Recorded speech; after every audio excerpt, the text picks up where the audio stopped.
بسم اللہ الرحمن الرحیم۔ اللہ تبارک و تعالیٰ کے نام سے شروع جو بڑا مہربان اور نہایت رحم کرنے والا ہے۔ پیارے دوستو، آج کی اس ویڈیو کے اندر ہم آپ کو بیان کریں گے کہ اللہ تبارک و تعالیٰ نے سانپ اور مور کو جنت سے کیوں نکالا۔ ان دونوں نے ایسا کون سا گناہ کیا تھا کہ اللہ تبارک و تعالیٰ نے ان کو جنت سے نکال دیا اور ان کو بدصورت بنا کر زمین پر نازل کر دیا؟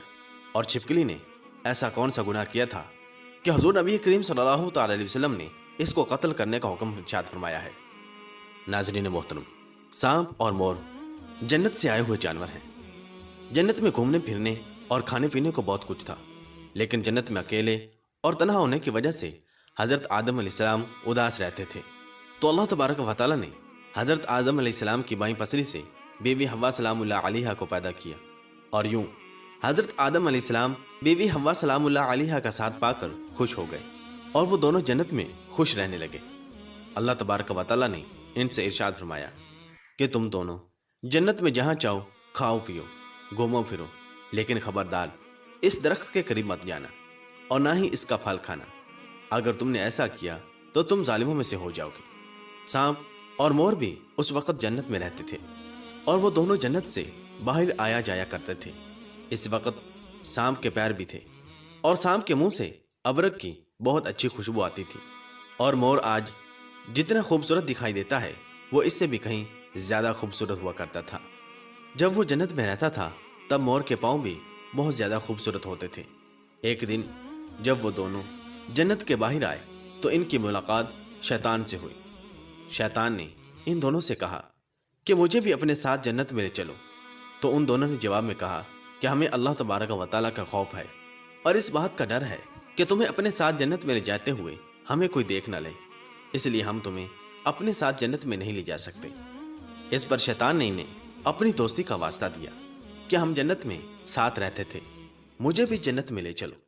مور نہ مانا، لیکن شیطان نے ان کو دائمی زندگی کے خواب دکھائے، جس پر سانپ مان گیا، اور سانپ نے شیطان کو مشورہ دیا کہ تم میرے منہ میں بیٹھ جاؤ اور میں تمہیں جنت میں لے جا کر اگل دوں گا، اور اس طرح تمہیں کوئی دیکھ نہیں سکے گا۔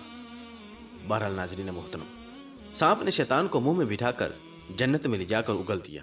اس طرح شیطان دوبارہ جنت میں داخل ہونے میں کامیاب ہو گیا۔ شیطان نے جنت میں حضرت آدم علیہ السلام اور بی بی حوا سلام اللہ علیہا سے ملاقات کی اور ان سے کہا کہ میں تمہارا خیر خواہ ہوں، تم نے جنت میں ابھی تک اس پھل کو کیوں نہیں کھایا؟ اس پر دونوں نے شیطان سے کہا کہ اللہ تبارک و تعالیٰ نے ہمیں اس درخت سے دور رہنے اور اس کا پھل کھانے سے منع کیا ہے، اس لیے ہم نے ابھی تک اس کو نہیں کھایا اور نہ ہی کھائیں گے۔ جب حضرت آدم علیہ السلام سو گئے تو شیطان اماں حوا سلام اللہ علیہا کے پاس آیا اور انہیں بہکانے لگا کہ اللہ تبارک و تعالیٰ نے تمہیں پھل کھانے سے اس لیے منع کیا ہے کہ کہیں وہ پھل کھانے کے بعد تم نہ مرنے والے نہ بن جاؤ اور ہمیشہ کے لیے جنت میں رہنے لگو۔ حضرت بی بی حوا سلام اللہ علیہا نے شیطان کے بہکاوے میں آ کر اس درخت کا پھل کھا لیا۔ حضرت آدم علیہ السلام سو کر اٹھ گئے تو بی بی حوا سلام اللہ علیہا نے انہیں بھی اس درخت کا پھل کھانے پر مجبور کیا، اور وہ پھل حضرت آدم علیہ السلام کو بھی کھلا دیا۔ جیسے ہی دونوں نے اس درخت کا پھل کھایا تو ان کا جنت کا لباس اتر گیا۔ تبھی اللہ تبارک و تعالیٰ نے ان دونوں سے کہا کہ میں نے تمہیں اس درخت کے پاس جانے سے اور اس کا پھل کھانے سے منع نہیں کیا تھا، لیکن تم دونوں نے میری بات نہ مان کر اور اس درخت کا پھل کھا کر اپنی جان پر ظلم کیا ہے۔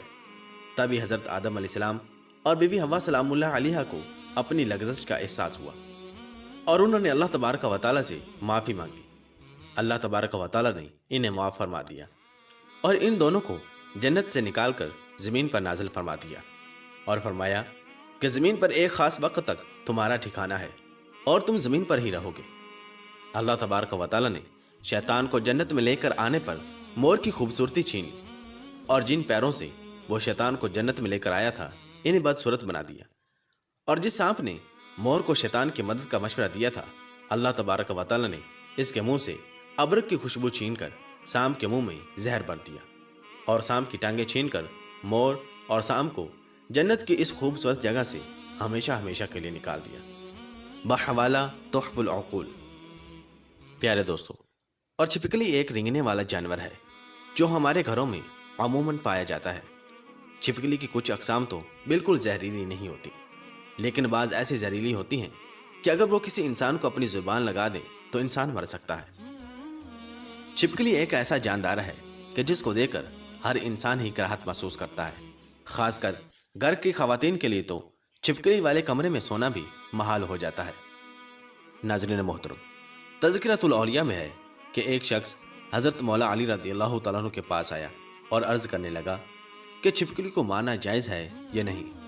تو حضرت علی رضی اللہ تعالیٰ عنہ نے ارشاد فرمایا کہ نبی کریم صلی اللہ تعالیٰ علیہ وسلم نے ارشاد فرمایا کہ چھپکلیوں کو مارا کرو۔ چھپکلیوں کے مارنے کا حکم دیا کیونکہ یہ حضرت ابراہیم علیہ السلام کی آگ پر پھونکیں مارتی تھی۔ بحوالہ بخاری شریف حدیث نمبر 3359۔ پیارے دوستو، چھپکلی واحد خلقت ہے۔ جب نمرود نے اللہ تبارک و تعالیٰ کے نبی حضرت ابراہیم علیہ السلام کو آگ میں ڈالنے کا فیصلہ کر لیا تو ہر جانور اس آگ کو بجھانے کی کوشش کر رہا تھا اور یہ خوش ہو کر اس آگ کو بھڑکا رہی تھی۔ تبھی سے اللہ تبارک و تعالیٰ نے اس پر لعنت بھیج دی اور اسی وجہ سے اس کو مارنا یا اپنے گھر سے بھگانا گناہ نہیں ہے۔ اور حضرت مولا علی رضی اللہ تعالیٰ عنہ مزید ارشاد فرماتے ہیں کہ اس زمین پر کچھ مخلوقات ایسی ہیں جو انسان سے ناخوش ہیں اور انہوں نے شیطان سے وعدہ کیا ہوا ہے کہ وہ انسان کو ہر طرح سے نقصان دیں گی۔ انہی میں سے ایک چھپکلی اور اس کے خاندان سے جڑی مخلوقات ہیں۔ حضرت آدم علیہ السلام کی خلقت سے لاکھوں سال پہلے اس زمین پر چھپکلی کا خاندان کثیر تعداد میں بستا تھا اور وہ دن بدن بہت زیادہ بڑا ہونے لگا اور یہاں تک کہ زمین کو دوزخ کی مثل بنا دیا۔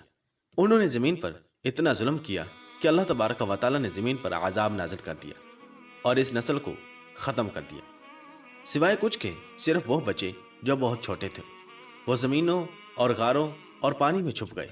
جیسے جیسے وقت گزرتا رہا تو وہ بغض اور حسد اپنے وجود میں بے انتہا رکھتے رہے، یہاں تک کہ حضرت آدم علیہ السلام کا زمانہ آ پہنچا تو شیطان نے اس خلقت کے وجود میں یہ بات ڈال دی کہ تمہاری نسل کو حضرت آدم علیہ السلام کے لیے ختم کر دیا گیا ہے۔ تبھی سے اس نسل کی مخلوقات انسان سے نفرت کرتی ہے اور کوشش کرتی ہے کہ انسان کو نقصان پہنچایا جائے۔ چنانچہ حضور نبی کریم صلی اللہ تعالی وسلم کی بہت سی احادیث میں چھپکلی کو مارنے کا حکم ہے۔ ایک موقع پر حضور نبی کریم صلی اللہ تعالی علیہ وسلم نے ارشاد فرمایا، جو شخص کسی کرلے، چھپکلی اور گرگٹ کو پہلی چوٹ میں مار ڈالے اس کے لیے 100 نیکیاں لکھ دی جاتی ہیں، دوسری چوٹ سے مارنے پر اس سے کم اور تیسری چوٹ سے مارنے پر اس سے کم۔ بحوالہ صحیح مسلم شریف حدیث نمبر 2240۔ اللہ تبارک و تعالیٰ سے دعا ہے کہ اللہ تبارک و تعالیٰ ہم سب کو اپنے حفظ و امان میں رکھے، ہمیں نیک اعمال کرنے اور گناہوں سے بچنے کی توفیق عطا فرمائے، اور اللہ تبارک و تعالیٰ ہمیں اپنی اور اپنے محبوب صلی اللہ تعالی وسلم کی نافرمانی سے محفوظ رکھے۔ آمین بجاہ نبی الامین صلی اللہ تعالی علیہ وسلم۔